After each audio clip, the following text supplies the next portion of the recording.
Hey everyone, Joey here, and today we're going to be taking a quick look at the new GKD 350H Ultra, or whatever the name is. Sometimes there's an RG 350H or whatever they want to call it, but it's the new GKD, and it is this all-metal handheld that we have right here. And when I say all metal, I mean all metal. The D-pad, the buttons, the everything is all metal, and it is a chonky boy. This thing is thick.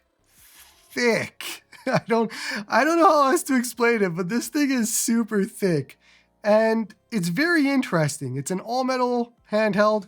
It's fingerprinty. I don't know what they decided to do here on the back with this little display type thing, but you get all the fingerprints on this entire thing. Unfortunately, it is a black handheld, so you do get and see all the fingerprints all the time.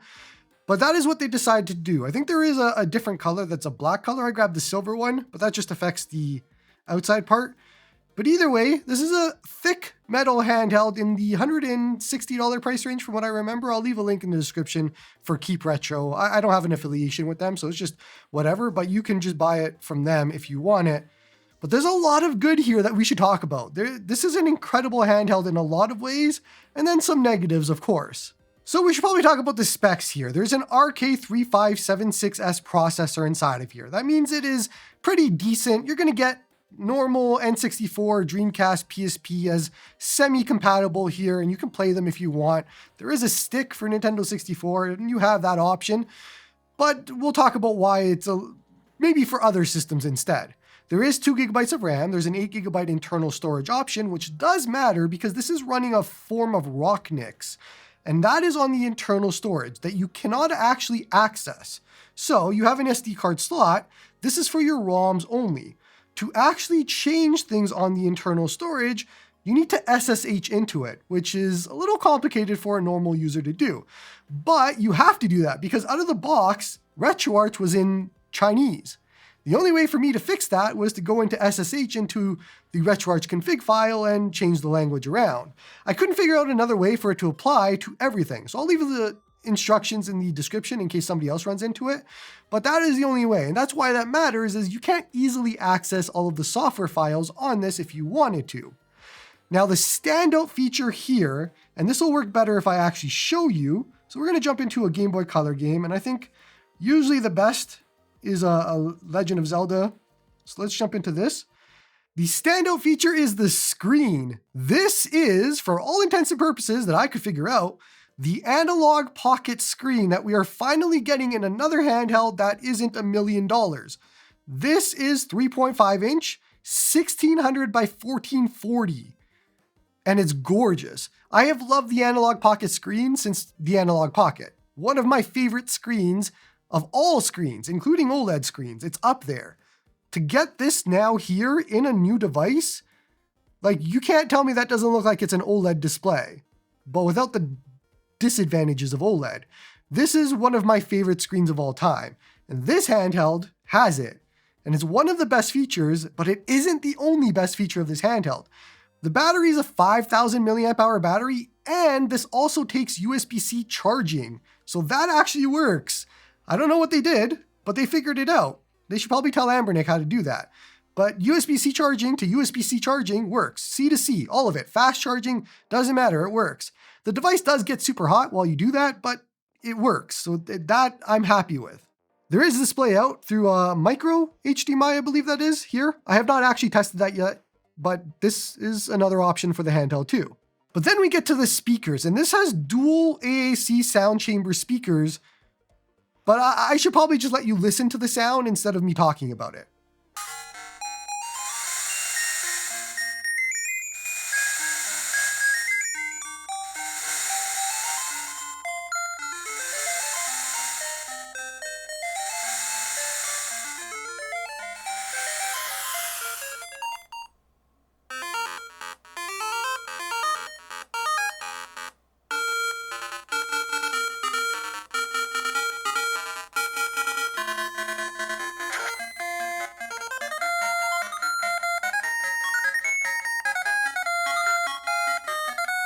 Now I let that go on for longer than I usually do, and for the simple reason is, this is probably one of the best device for speakers that I have probably ever heard. at least for sure in the under $400 price range. I think this would probably give like an Ally X a round for its money at this point. These speakers are absolutely incredible. I don't know what they did. I don't know how it's all working. I don't know anything about speakers. I know when speakers sound good. And they are downfiring, which isn't a negative here. These are incredible speakers. Again, the display was the number one thing. The speakers are the number two thing. They're absolutely incredible, and I love them. It's something you need to experience. They're just fantastic. Then we have Wi-Fi and Bluetooth on here as well, which is great for retro achievements and all of that. That is great to see because GKD in the past hasn't really had any of that. There is a 3.5 millimeter headphone jack, but it is actual proper 3.5 millimeter headphone jack. From my understanding, they actually built this to work with actually high-end headphones. I don't have a pair of those. I'm not an audiophile in that way, so I can't really test that personally. But I mean, you can tell by the fact that it's gold. I'm going to go by that. They put gold, so I know that means it's good. But if somebody has actual good headphones to test with this is going to be the handheld you want. And there's rumble and all of that. But let's talk about the actual handheld now. There is metal D-pad and metal buttons that you can see here. And it's a pretty decent D-pad. I haven't really had any issues with it. It feels good. It's not sharp. Works really well. Maybe bottoms out a little too easily, but it's really good for the price and what it does. I mean, for the fact that they're doing everything all metal here, it's a little weird, but it's serviceable. I don't really have any issues with it. I think you'd have to be very nitpicky to have a problem with this D-pad. The buttons themselves, same thing. They are slightly harder to push buttons, but not anything too crazy. But they are a little clicky. They're not super silent either. A little clicky, not a big deal. But the buttons are nice and big. They're good buttons. Like I find them to be very good micro switch type buttons. So for me, really happy. Then we have select and start down here, and they each do something different, especially on the home screen, but select and start as you would need them. The negative here, of course, is going to be the stick. I don't think this device needed a stick at all, especially a stick like this that just completely sticks out and is angled for whatever reason. I'm not sure why it's angled like that, but it is. You can pop this off if you wanted to and just get it right out. You might have to open it to actually take out everything if you want to remove it.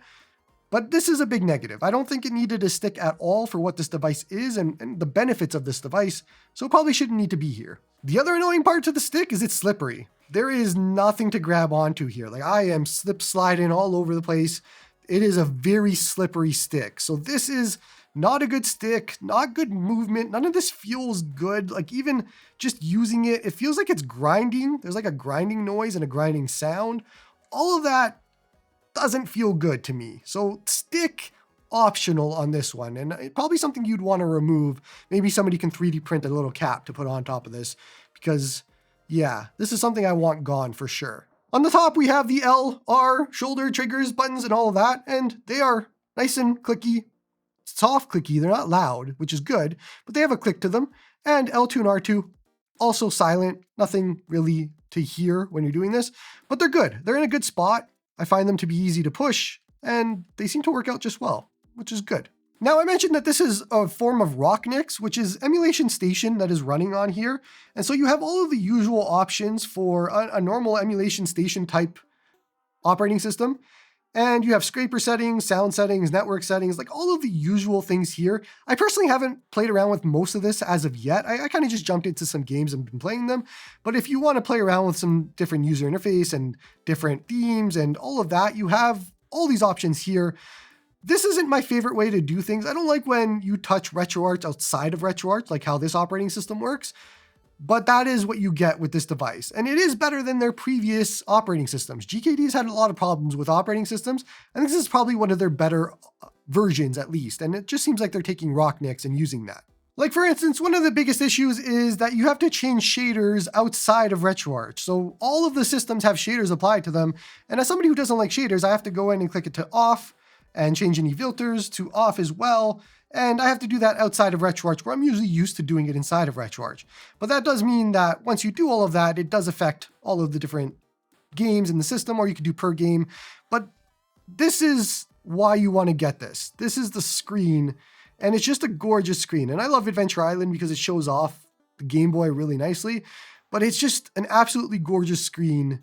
And Game Boy Color would be the best ways to play on this device. This is what you would want to buy this device for because it's just incredible. And so if we just do a little quick round of Adventure Island here, like I said before, it's all serviceable. The buttons are a little harder to push down than you would want usually. I don't think it's quite RG35XX or SP original type buttons, but they are a little bit harder. So I think if somebody has that problem, they may not like this device for that. But it's something that you can easily get used to. I can feel my thumb over the time that I've been using it for the last few days, getting a little bit used to it, but it's not perfect, I don't think, for anybody. Otherwise, like, you just have really good controls, really good screen. This is a good experience for Game Boy and Game Boy Color. Now for 4x3 content, I don't think you need to change this at all. You could go 8x7 if you wanted to, but I can barely see where the screen ends and where the bezels or the actual device starts. Like, you can't even tell that this doesn't have a 4x3 display, which is very interesting. If I change the angle a little bit, you can start to see where the actual display is. But even in person, I don't think you need to make any changes at all if you don't like how it looks. Like, normally you would do an 8x7 on an analog pocket screen, which is this screen, but I think 4x3 here with the glass front and how the black looks is incredible and it looks great. So I wouldn't change this at all. I would just leave it. This is exactly what you want this to look like, which is perfect because 4x3 on this works too. And it's just a nice thing that they did here by having a glass front that it just blends in perfectly, like how you'd want it to look. And so that continues on with Game Boy Advance as well. Like, you cannot tell that this isn't a Game Boy Advance screen. There is no way for you to tell. In person, if I tilt this down a little bit, it's very hard for me to make out the actual screen ending, which means to you at home, this just looks like a Game Boy Advance screen. One of the best parts about this handheld, again, is just everything blends in nicely. They did a really good job at that. With the analog pocket screen here, with how Game Boy Advance, everything looks on here, it's an incredible device. This is a very out of nowhere device with what they've done and how well this all just blends together. There are nitpicks that I have, of course, and I think we probably will do another video soon if I get the time on this, but I want to do a very quick look on this because I think this is an incredible device. I think they nailed it. I think there's some things that I could complain about. It is thick, like very thick, and let's just do a very quick comparison now. Here is an Anbernic RG351P. Why am I choosing this? Well, it was the only smaller vertical handheld or horizontal handheld that I had, and so you can kind of see that it is basically the same thickness, but it is all metal. So this is like 280 grams, where this is, I don't even know, a lot less than that. But it is very interesting to see that it is kind of very similar, just a lot heftier, a lot heavier because of the metal. But it is this year with a more premium style. Now, this has better sticks, and I mean, we can talk about all the other parts that are better on this, but this is kind of a newer version of the 351P, or ish. We can go with that. I do like this quite a bit. I love the 351P. I wish we would get a proper successor to this. Now, I do have one big negative to the metal. I purchased a TPU case. It's on the way from AliExpress, so I don't have it just yet. But there is one big thing to the metal that is a problem for me.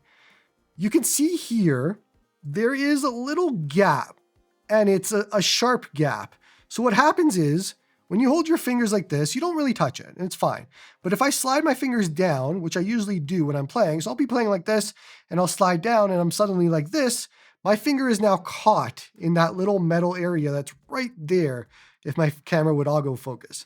So it just gets caught right there, and it'll cut up my finger. You can see, I just actually cut it up. I don't know if it's going to show, but I just have a nice little scratch there from doing that.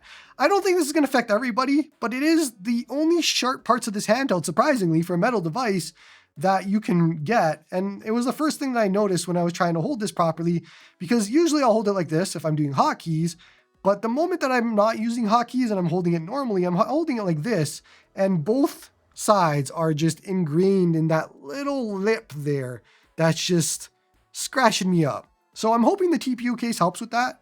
It's going to add weight, which probably isn't something we want, but that is kind of the only negative to the metal on the outside, besides the fact that this gets really hot when you're charging. You have to be worried about or careful about that. Nothing that I don't think is unsafe, but it will get super hot if you're using a fast charger, because again, it does take 18 watts of charging, and it does work with C to C charging, which is what we want. Probably the only other part here is weird is this back glass. I'm not sure if this was a good idea or not. It's a weird decision to make, considering it doesn't do anything. You can't really do anything with it, but I guess it goes with the style and design of the device. But again, I want to say this is an incredible device. This is fantastic. The screen, the speakers, there's a lot going for it here. And you can see right here, I'm just throwing another Game Boy Color game on here. It's absolutely gorgeous. And this is why you would buy this device. You buy this device for the screen, you buy it for the speakers, you buy it for the premium look. You don't buy it for the stick. You don't buy it for Nintendo 64 or Dreamcast or anything like that, in my opinion. This is just a nice premium device that it's rare to see. It's like the iNeo Pocket Micro, except $100 cheaper is a good way to look at it. And it's a very interesting type device in that way. So we'll talk about this again, probably in the future when I get some time. I wanted to do a very quick video on this again, just to get this out, because I want people to talk about this. I want to see what people are thinking about this device, because I find it to be incredible. So we'll talk about this again. That's going to be it for today.